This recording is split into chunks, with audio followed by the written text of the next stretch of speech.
গাছকাটাকে কেন্দ্র করে শনিবার চাঁপাইনবাবগঞ্জের শিবগঞ্জ উপজেলার চৌকা সীমান্তে যে উত্তেজনার সৃষ্টি হয় তার রেশ এখনও কাটেনি। পরিস্থিতি থমথমে।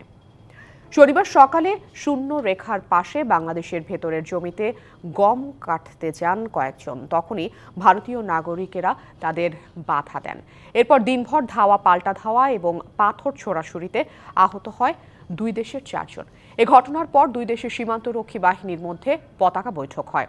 গেল 5 জানুয়ারি চাঁপাইনবাবগঞ্জ সীমান্তের বাংলাদেশ অংশে বিএসএফের কাঁটা তারের বেড়া দেওয়ার চেষ্টার পর থেকেই পুরো এলাকায় থমথমে অবস্থা বিরাজ করছে। গাছকাটাকে কেন্দ্র করে শনিবার দিনভর উত্তেজনা ছিল চাঁপাইনবাবগঞ্জের চৌকা সীমান্তে। নিয়ে আরও বিস্তারিত জানাতে আমাদের সঙ্গে সরাসরি যুক্ত হচ্ছেন সহকর্মী সাইফুল ইসলাম। সাইফুল, আপনার কাছে একটু জানতে চাই যে আসলে এই মুহূর্তে পরিস্থিতি কি, সেই সাথে কাঁটাতারের বেড়ার ভেতরে বাংলাদেশে যেই কৃষকদের জায়গা পড়েছে, জমি পড়েছে, তারা আসলে কি বলছে, এর আসলে বিস্তারিত আমাদের জানাবেন সেখানকার পরিস্থিতি। জি আফরিন, আমি এই মুহূর্তে আছি চাঁপাইনবাবগঞ্জের শিবগঞ্জ উপজেলার যে চৌকা সীমান্ত, সেই সীমান্ত থেকে একটু দূরেই আমি অবস্থান করছি।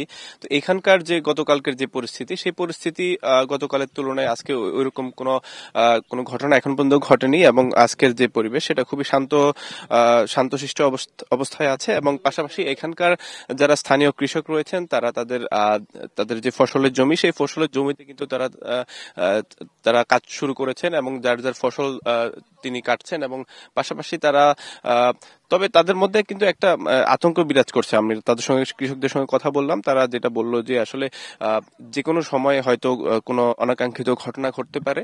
তো এই পরিস্থিতি নিয়ন্ত্রণে কিন্তু বিজিবি সদস্যরা সার্বক্ষণিক টহলে রয়েছেন।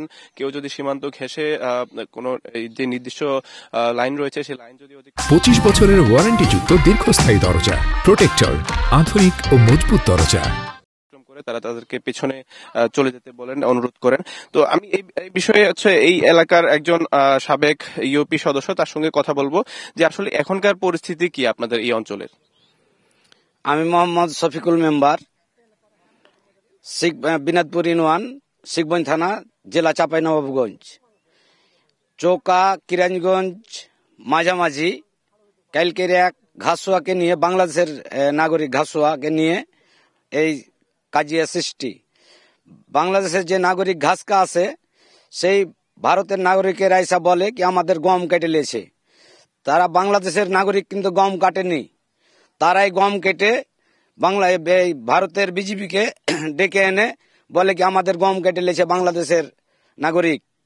এই বলে ভারতের বিএসএফ, ভারতের নাগরিক সব একসাথে বোমা নিয়ে, তিল নিয়ে বিএসএফ কে সাথে করে একসাথে হয়ে এসে আমাদেরকে বাংলাদেশের ছোট বাচ্চাকে মারপিট করে। এই মারপিট দেখে আমাদের বাংলাদেশের নাগরিক সব দৌড়িয়ে এসে সেই ছেলেটাকে উদ্ধার করে। ধন্যবাদ। তো ঈশিতা, আপনি শুনছিলেন যে আসলে এখানকার যে